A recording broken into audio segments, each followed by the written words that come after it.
Live news में। आइए देखते हैं आज की बड़ी खबर। महर्षि दयानंद सरस्वती की 200वीं जयंती के उपलक्ष्य में आर्य समाज के द्वारा ज्ञान ज्योति पर्व की श्रृंखला में 2 फरवरी 2024 को आर्ष गुरुकुल आश्रम तुरंगा पाड़ीगांव रायगढ़ में अखिल भारतीय वैदिक महासम्मेलन का आयोजन संपन्न हुआ। आर्य समाज के छत्तीसगढ़ प्रांत के प्रधान डॉक्टर राम कुमार पटेल के नेतृत्व में प्रांतीय आर्य समाज सतत अपनी भूमिका निभा रहा है। आर्ष गुरुकुल आश्रम तुरंगा में आयोजित अखिल भारतीय वैदिक महासम्मेलन भी डॉक्टर राम कुमार पटेल के मार्गदर्शन में सफलतापूर्वक संपन्न हुआ। इस महासम्मेलन को माता मल्लिका चतुर्भुज का पावन आशीर्वाद प्राप्त हुआ। समारोह के मुख्य अतिथि की प्रदेश के मुख्यमंत्री विष्णुदेव साय और विशिष्ट अतिथि कैबिनेट मंत्री और रायगढ़ विधायक ओपी चौधरी एवं भाजपा के प्रदेश मंत्री प्रबल प्रताप सिंह जुदेव थे। कार्यक्रम की अध्यक्षता डॉक्टर राम कुमार पटेल अध्यक्ष छत्तीसगढ़ प्रांतीय आर्य प्रतिनिधि सभा ने की। मुख्यमंत्री विष्णुदेव साय ने अपने संक्षिप्त उद्बोधन में आर्य समाज और तुरंगा आर्ष गुरुकुल आश्रम के क्रियाकलापों की मुक्त कंठ से प्रशंसा की। उन्होंने गुरुकुल तुरंगा के विकास के लिए हर संभव सहायता प्रदान करने का आश्वासन दिया। अपने उद्बोधन में मुख्यमंत्री ने अपने अभी तक के कार्यकाल का संक्षिप्त खाका खींचा और मोदी की गारंटी को पूरा करने का आश्वासन दिया। उन्होंने रामलला के प्राण प्रतिष्ठा की चर्चा करते हुए छत्तीसगढ़ शासन द्वारा प्रदेश के तीर्थ यात्रियों को अयोध्या जाने की सुविधा उपलब्ध कराने की भी बात कही। साथ ही आगामी चुनाव में प्रधानमंत्री मोदी के हाथ मजबूत करने का आग्रह किया। वहीं क्षेत्र के विधायक और प्रदेश के वित्त मंत्री ओपी चौधरी ने अपने भाषण से उपस्थित लोगों की खूब तालियां बटोरी। उन्होंने अपने विधानसभा क्षेत्र के प्रत्येक गांव की हर समस्या के समाधान का वादा किया। इसके लिए बजट सत्र की छूट मांगी, जिससे उपस्थित जन समुदाय के करतल ध्वनि से स्वीकार किया। ओपी चौधरी ने भी आर्य समाज और आर्ष गुरुकुल तुरंगा के योगदान को सराहा। इस कार्यक्रम के मुख्य संचालक आचार्य राकेश कुमार, वेद प्रचार अधिष्ठाता छत्तीसगढ़ प्रांतीय आर्य प्रतिनिधि थे। मुख्य सहायक घनश्याम पटेल, जगन्नाथ प्रधान, तेजराम एवं डोलेश्वर गुप्ता थे। गुरुकुल परिवार तुरंगा की ओर से आचार्य राकेश कुमार ने समस्त आगंतुक आर्य सज्जनों और जन समुदाय को धन्यवाद ज्ञापित किया। मंच संचालन आचार्य राकेश कुमार ने किया। तुरंगा गुरुकुल आश्रम में आर्य समाज के जो संस्थापक रहे स्वामी दयानंद सरस्वती जी, उनका 200वीं जन्म दिवस के अवसर में ये कार्यक्रम था संत सम्मेलन का, जिसमें हम सभी लोग आए थे। हमारे साथ यहाँ के लोकप्रिय विधायक जो छत्तीसगढ़ सरकार में वित्त मंत्री हैं आदरणीय प्रबल प्रताप सिंह जुदेव जी आए थे। और ये हमारा पुराना क्षेत्र है, हम यहाँ के सांसद रहे हैं, तो कई दिनों के बाद उनसे मुलाकात करके बहुत अच्छा लगा। उनकी यात्रा भी होकर आने वाली है, क्या लगता है? अब भारत जोड़ यात्रा भी उनका हो गया, अब न्याय यात्रा मतलब कर रहे हैं, तो पहले अपने पार्टी में ही वो न्याय मतलब दिलाए।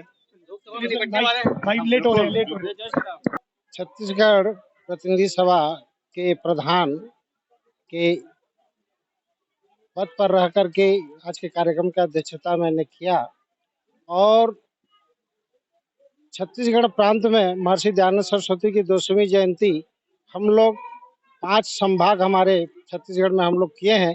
5 संभागों में ये कार्यक्रम होते जा रहा है। जैसे अंबिकापुर में हमारा हुआ, वहाँ पाणिनि कन्या गुरुकुल की हमारी कन्याएं ब्रह्मचारिणियाँ और वहाँ के आचार्य नंद शास्त्री आई। कोरबा में हुआ, कोरबा में भी हमारी छोटीपुरा गुरुकुल की कन्याएं और उनकी आचार्य आई थी। इसी प्रकार से शक्ति कांसा कोसरंगी में हुआ, वहाँ भी 201 कुंडी यज्ञ हुआ है। और भिलाई दुर्ग में भी हुआ। आगामी 24 फरवरी को टाटीबंध रायपुर में भी होने जा रहा है। इसी तारतम्य में यहाँ पर 200वीं जयंती हम लोग मनाने के लिए हम लोग आयोजन इसको किए। 12 फरवरी 2023 को सम्माननीय नरेंद्र मोदी जी ने, जो हमारे भारत के प्रधानमंत्री हैं, उन्होंने मशाल जला करके इसका शुभारंभ 200वीं जयंती को किए और उन्होंने ही एक संदेश दिए कि 2 वर्ष तक ज्ञान पर्व के रूप में इसको मनाया जाए। और उसी के लिए उसी तारतम्य में छत्तीसगढ़ और प्रत्येक ये में हम लोग जिला मुख्यालय में कर रहे हैं और यह विदेश में भी जितने भी आर्य समाज हैं अधिकतर देशों में और पूरे भारत के सभी प्रांतों में ये मनाया जा रहा है। उन्होंने ये आह्वान किया और उसी के रूप में हम लोग ये कर रहे हैं। और हमने मुख्यमंत्री जी को मांग पत्र दिया है कि इसको जिस प्रकार से भारत सरकार के संस्कृति विभाग से राजपत्र में प्रकाशित हुआ है, उसी प्रकार से छत्तीसगढ़ संस्कृति विभाग के ऐसे राजपत्र में प्रकाशित होकर के 201 कुंडी 200वीं जयंती छत्तीसगढ़ सरकार के तत्वावधान में आयोजित हो, ऐसा हमने मांग पत्र दिया है।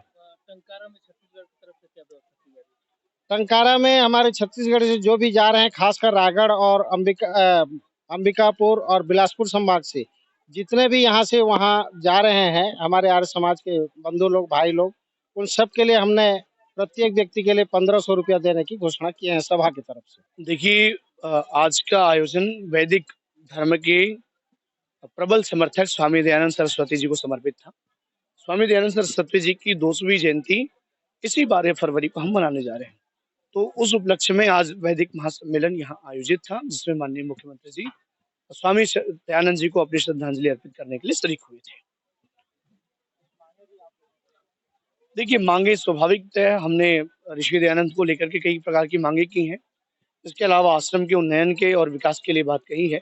उन्होंने पूरा आश्वासन दिया है कि जो भी आप सबकी अपेक्षाएं होंगी उसको पूरा करेंगे। कितनी आस्था है ताई जी का यहाँ? मेरे हिसाब से मैंने अब तक जितने लोगों को देखा है, उन तमाम बड़े नेताओं में ऐसा व्यक्ति आपको कहीं नहीं मिलेगा जो सज्जन भी है, सरल भी है और लोगों के बातों को समझता भी है और ये कहता है कि हर आदिवासी, हर भारतवासी जो इस भारत की भूमि पर पैदा हुआ है, जिसके पूर्वज सनातनी है, हर व्यक्ति सनातनी है, कोई अपने आप को अलग कहे ये कभी अलग नहीं हो सकता, ऐसा कहने वाला सीएम है। तो सनातन धर्म में आस्था रखता है और हम संत हैं तो संतों के प्रति उनका विशेष लगाव और सम्मान रहता है। बिल्कुल, राज्य राम राज्य की ओर जा रहा है। मैं 22 जनवरी के उस लोकार्पण समारोह में था, वहां पर प्राण प्रतिष्ठा समारोह में था। जितना सम्मान अभिनंदन छत्तीसगढ़ के बार बार वहां हुआ, इससे मैं बहुत गर्वान्वित हूँ। माननीय चंपत राय जी ने बार बार छत्तीसगढ़ के द्वारा किए गए सहयोगों का वहां उल्लेख किया। तो निश्चित रूप से भगवान राम जी की ननिहाल होने के नाते यह छत्तीसगढ़ अपने आप में उत्तम प्रदेश भी है और निश्चित रूप से ये राम राज्य की ओर आगे बढ़ रहा है। आचार्य दया सागर, मैं मध्य प्रदेश से आया। देखिए, यहाँ पर जो कार्यक्रम हुआ वो ऋषि दयानंद के जन्म के दूसरी शताब्दी वर्ष का पूरे देश के अंदर कार्यक्रम चल रहा है। पिछले साल प्रधानमंत्री आए थे, अभी 12 तारीख को राष्ट्रपति आ रही है। तो छत्तीसगढ़ में ये तुरंगा गुरुकुल में ऋषि को नमन करने के लिए, ऋषि को श्रद्धांजलि देने के लिए, उनके कार्यों को याद करने के लिए और उनके बताए हुए मार्गों पर छत्तीसगढ़ की जनता चले, इसके लिए आयोजन हुआ। इस सभा में मैं उपस्थित रहा। अपार जनमानस यहाँ पर आया हुआ था। जनता जनार्दन को हम इतिहास के झरोखे से जितना बता पाएंगे उतना ज़्यादा फायदा जनता जनार्दन को होगा, क्योंकि इतिहास जो लिखा गया वो साम्यवादी विचारधारा के लोगों ने लिखा। अब जो इतिहास लिखा जा रहा है वो आर्य समाज और वैदिक धर्म और सनातन परंपरा को मानने वाले लोगों ने लिखना प्रारंभ किया है। तो इतिहास को जनता को बताना जरूरी है।